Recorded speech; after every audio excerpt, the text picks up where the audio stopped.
Hey there guys, and welcome to another unbox. Here we have the GTX 1050 Ti with a 4 GB GDDR5. I guess you're wondering why did I bought this graphic card in 2021, right? Well, there are not so many cards on the stores, so you can actually purchase this 1050 Ti from a second-hand market, or if somebody's selling it to you privately. But I would not recommend to purchase as a second hand because this card was released at the end of 2016. Therefore, there are a couple of years of usage. So if you buy it new in 2021, it's all right. Even that you pay one and a half or sometimes double the price of this 1050 Ti.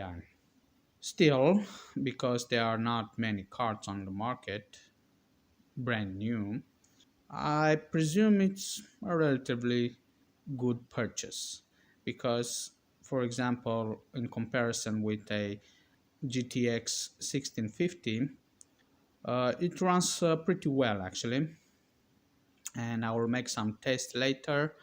I will show to you how the mining is working, so therefore stay tuned. In order to watch my videos, I would recommend you to subscribe to the channel and press the notification button. If you like my videos, you can share it with your friends as well. So now let's dive in.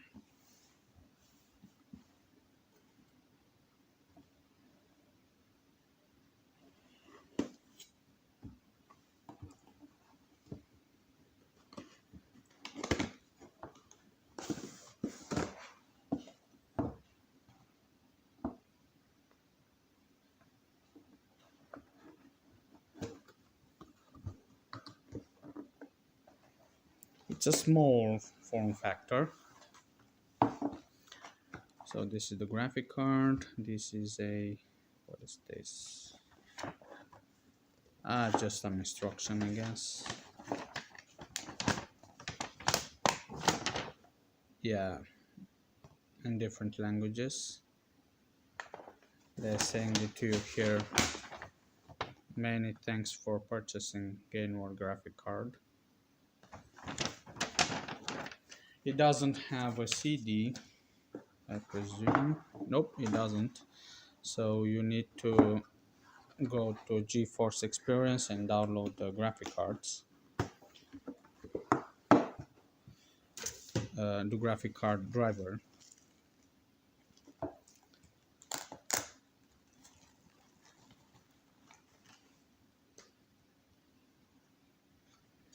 Alright, so here it is.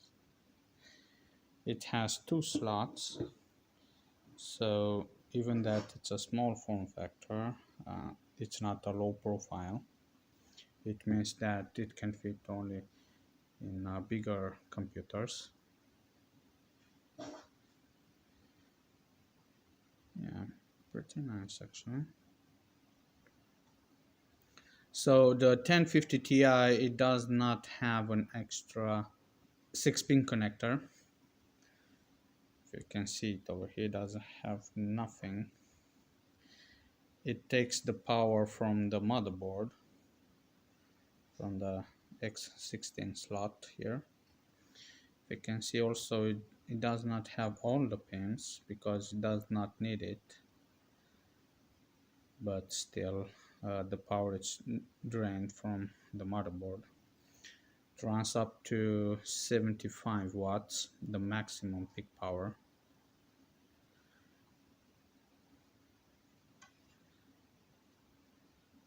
Only one fan.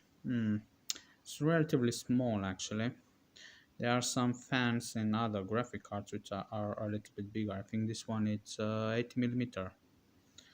Yeah, it will be great. It will have like 90, but the radiator is not that big either, so I presume that it doesn't super overheating. while running at maximum core clock. So it has a DVI, HDMI, and display port. It's nice that they put some protection over here. Yeah. It's alright card. I mean, it looks better than Asus GTX 1660 overclock edition, the Phoenix version, which also has one fan, but unlike that Phoenix from Asus, the Phoenix has a lower radiator and it's overheating a lot. So we are going to test the thermals on this 1050 Ti. Yeah, nice. Okay, so here you can connect a fan if you want to take it out. It doesn't have a back plate. If the back plate it is a plastic one, it doesn't help at all. Actually, it doesn't release the heat of the plate and the core here and the memory as well. The back plate doesn't always help to dissipate the heat of any graphic card if it is not a metal one. Alright, so I will put into the computer and we will test the thermals and we will check some sound. How does it sound at different fan speed, and of course a little bit of mining. Stay tuned. Alright, so here it is installed. I really love this Tech case.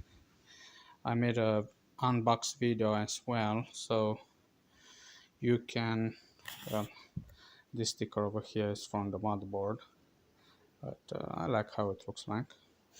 You can not install it anyway, but it depends on you. So this case, it actually has this PSU. It's in the back. It doesn't interact with the side of the motherboard. It has its own cooling over here. It's extracting the air from here and pushing it out from this side. And also there is some air flowing in this part over here and keeps the case cool. Alright, so I will start it up and we will check how it's working. Alright, so it runs pretty smooth. I cannot hear any sound at all from the graphic card, at least while running and idling. I hear higher sound from this fan actually than I hear it from the graphic card. Okay, so we are in. In this computer I have an Athlon 3000G, which I'm mining a little bit of Monero, not that much. The power of the CPU is very low, so but still, if it's working and I can still mine, why not to mine $2 per month? Yeah. So if you see here, it's actually mining $1.66 per month with around 1000 hashes per second. This Vega graphics on the Athlon 3000G doesn't do anything actually. So only the CPU can mine something. Now the graphic card, the 1050 Ti, apparently it's mining ZEC or Zcash with pretty good hashing rate actually. It's 120.01, which can give you 20 cents per month. Well, if you're going to ask me, it's not profitable, definitely, that's 100% sure. But it can mine the ZEC. So, I mean, with 0.001, I don't know if you want to have this kind of coin. Well, let's keep it. This equihash EQ EQ miner that is mining ZEC. It doesn't work with it. Only the previous one was working. It doesn't mine Ethereum either because it has only 4 gigabytes, and for Ethereum needs more than 5. That's 100% sure. At least 6 gigabytes you can mine Ethereum. This equihash EWBF also doesn't mine. So Ethereum Classic, let's check it out with this one. Ethereum Classic, I presume it can mine pretty well. The most profitable coin you can mine with 1050 Ti, it is the Raven. But if you want to mine Ethereum Classic, for some reason it doesn't mine Ethereum Classic. I don't know why. So if you see here, it's trying to go from 1468 to 1747 and it's dropping again. Like you see it now here, it's 1582. Maybe we need to boost the GPU. Let's try something here. Let's try 1552. And let's make some memory as well. 1300. Let's check it out. So is it going to go up? Not sure about this. It's dropping again. So apparently the Ethereum Classic cannot be mined with 1050 Ti. It's a little bit unfortunate. We will try later on when I will install the RTX 2060 to see if I can mine Ethereum Classic with a shared memory. Most probably I can. I'm 100% sure that I can, but apparently solo mining of the GTX 1050 Ti cannot be done. So yeah, it's a little bit unfortunate actually. See, it's still dropping to 1291. All right, so we should skip this one, this benchmark. Let's try for the next one, what it will be. Bitcoin Gold. Let's see if we can mine Bitcoin Gold here. Let's wait for a couple of seconds. Okay, it's going up, 1582. Maybe it will act like Ethereum Classic as well. See, it makes a line over here in this graph. It indicates it's trying to overcome. Maybe let's put like 1600. I'm not sure if you overclock too much this graphic card, it will slow down a computer, and also you might crash it as well. I have a blue screen of death. Apparently it doesn't work with Bitcoin Gold either. All right, let's try with what is next. The Raven. Should mine Raven, right? Let's check it out. This is really weird. When benchmarking this graphic card, apparently doesn't do anything. See, it drops, going up. Definitely cannot mine Fyro. Fyro requires more than 5 gigabytes VRAM. Let's keep it. Only ZEC now. Let's try the other one. Let's try the Raven. Okay, let's leave it a little bit. I mean, it didn't work on benchmark, but maybe it can mine by itself. If not, we'll try to restart the computer and maybe we'll start anytime soon. Yeah, we'll see. Alright, so I boosted up a little bit the GPU clock speed and the memory clock. The GPU clock is 1702 and okay. So yeah. This is what happens when you do it too much, when you're overclocking too much. You have some flashes. Yeah, okay, it's dropping. I see it over here in the graph. So maybe the processor doesn't help also, as well. Let's restart the computer and see what's going on. So we have a little bit of crash there. I'm not sure why cannot mine the Raven. If it doesn't have enough power or enough processing power of the graphics. That's why maybe Raven is too much for this graphic card. Still, I put it now on Ethereum Classic and we will see. I think it's stabilized right now, 1747. Let's see how much Ethereum Classic is mining. So, okay, so we start mining. We will see soon some better results here. So the Athlon 3000G, it's mining $1.5 per month in July 2021 with around 914 hashes per second, and apparently it's rising up as well.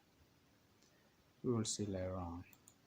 So yeah, I would recommend to not overclock it more than 1700 megahertz because you will have a graphics failure, and also not more than 300 megahertz for the memory clock. Apparently with the open case the thermals are around 52 degrees Celsius. It's pretty good actually. It's actually very good.